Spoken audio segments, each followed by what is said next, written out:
This video is brought to you by Big Bad Toy Store. Make your purchases through my personal link in the description to help out the channel. Furthermore, if you want to support me more directly, you can check out my YouTube channel membership for fun emojis and sneak peeks, or my Patreon. Links in the description. Okay, so this might be a pretty big video, but as you saw in my unboxing, well, the 200 or so people who watched the video saw in my unboxing video, I got the new McFarlane Arkham City Wave, and as some of you might know, I am a massive fan of the Arkham games. I consider it kind of my definite Batman iteration, so I figured I would do what I've done previously and just do like a comparison video between the old and the new figures, meaning the like DC Direct figures and the new McFarlane figures. I also compare old McFarlane to newer McFarlane, and then I don't have the DC Direct Racial Ghoul because I don't really like that version of the character, but I have this custom Racial Ghoul figure from ages ago, and I figured I would just do a comparison. And I don't have a second Catwoman, but I'm also gonna take a look at her and see what I can improve with her.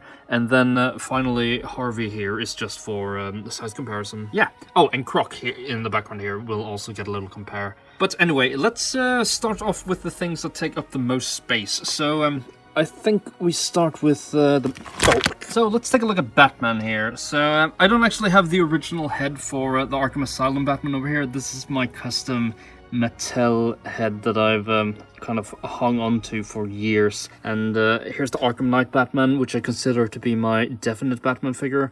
And here is the new Arkham City McFarlane figure, and he has a new, like a completely new head sculpt in comparison to his original Arkham Asylum head. And I actually think it looks really, really good. However, I am disappointed that they decided to go with all whited out eyes. I know it's supposed to be like the detective mode, but Arkham Batman has his eyes showing for the most part. And I am well aware that this is just a ploy to down the line sell a version with painted eyes, which, you know, it sucks, but this is the world we live in. But the differences between these figures... What is this marker here? Why does this guy have blue in his arms? I haven't painted anything, so is this the plastic, like, being weird? Anyway, so these are practically the exact same bodies, except this has the Arkham Asylum emblem, and this has the Arkham City emblem.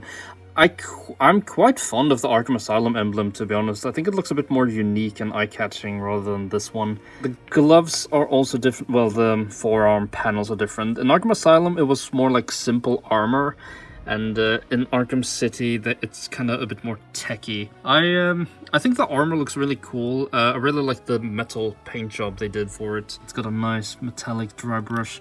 And the Arkham City one is just plain black, which looks a bit boring. The same goes for the belt. This belt is completely unpainted. It's just the most generic, boring, like, yellowish beige you can find. Meanwhile, this one is painted gold with a nice little black wash to bring out the detail. I'm a big fan of these silvery bits on the knuckles look, though. Like, these ones are just sort of dry-brushed silver, and these are just plain black with these details painted silver. But I think this really, really pops. I think this... like, looks better from a paint perspective, but this just looks really, really clean. The boots are identical, but this one, again, has a better paint job. Like, you can see the silver metallic dry brushing, and this is just completely black, so I don't really know why Todd decided to cheap out on the paint on this release, but at least we have a much, much better head sculpt than the original version. I am planning to do some mods to this guy in the future, just to make him a little bit more proportionate, because he still has these like really skinny legs that I'm not quite fond of, and some other things. But however, he did come with this bat grapple, which I consider to be Batman's most important gadget, and I've always wanted one of these, so I'm really happy that this release had one included. Compared to the Arkham Knight version, I mean, they're two completely different designs. I do like how clean this guy looked, but I also, like, I'm a big fan, especially of, like, the upper torso of this guy. I'm not too fan of these, like, pants he's got. I think they look a bit weird. But, like, the head sculpt on this guy is absolutely brilliant. This head sculpt is really good as well. Like, once again, we'll see when I actually paint in the eyes how it looks. In the end, I don't think I'll really be able to pick between these two. I really, really like both of these figures. I'm also going to replace the cape for this guy at some point, so stay tuned for that. Batman with a posable leather cape is like a must for me, so yeah.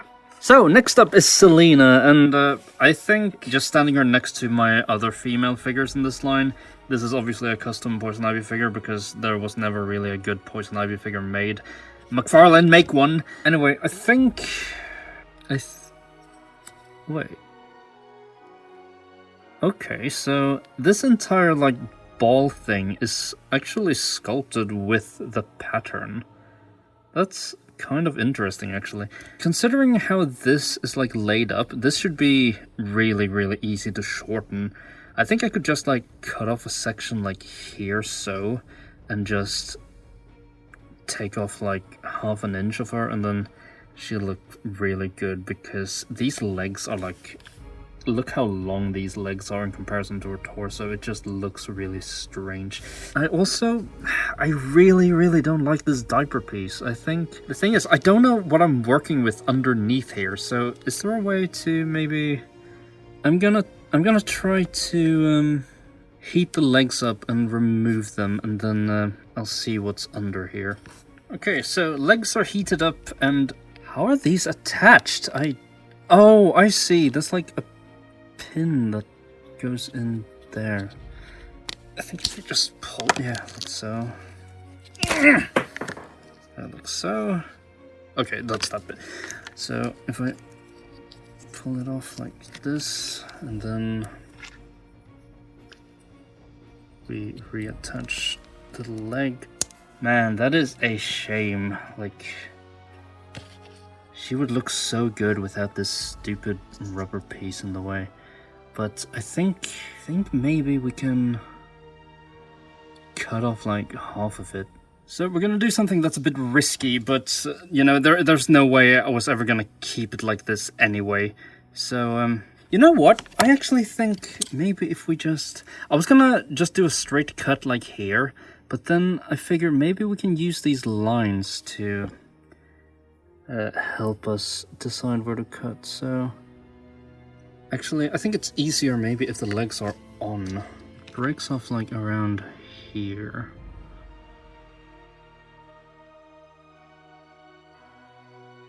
Okay, so in the end I messed up and I cut off too much here. As you can see, there's like a gap now.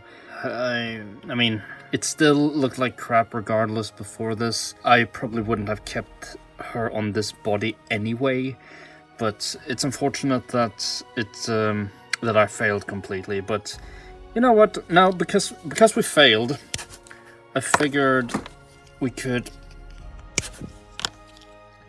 just straight off cut off this entire thing, and we'll see what happens. Like, what it looks like, at least. Because we've literally got nothing to lose now. So it looks like this, and as you can see, I took off way too much earlier. There's like a big gap here now. I have an idea how to fix this. It requires me buying another figure, but meanwhile, before we do that, I can also just try to drill a hole deeper into this torso here and lower this a little bit to make this connect with this zipper. I mean, basically the figure right now is pretty much ruined anyway, so I don't have too much to lose. I do kind of like how this like smaller piece looks though, so hey, we gotta let that at least. But yeah, I'm gonna drill a hole and then put this torso back on and see how that looks. Okay, so here she is. I just drilled a hole further into her body, and now you can push her down like a little bit more, and ta-da! Pretty much like somewhat seamless. I mean, I guess this kind of looks a little bit better than she originally did. I mean, it's still like a horrible like diaper piece, but I don't know. I think she looks ever so slightly better. But I think if I really care, I think I'm gonna do something else in the future. Again, if I end up caring enough. I've never really been like a big fan of Catwoman, to be honest. Like I said in my unboxing video, I pretty much only got her because of Grundy and because this head sculpt is just absolutely beautiful. So yeah, we'll see about that in the future. So, unfortunately, this video is already way too long, so I'm just gonna make this part 1, and next up we'll take a look at Penguin and Killer Croc and Ra's al Ghul. So, yeah, just stay tuned for part 2, which should be up sometime soon. There won't be like a week in between videos, so yeah, just soon. Anyway, thank you for watching, and I hope you enjoyed.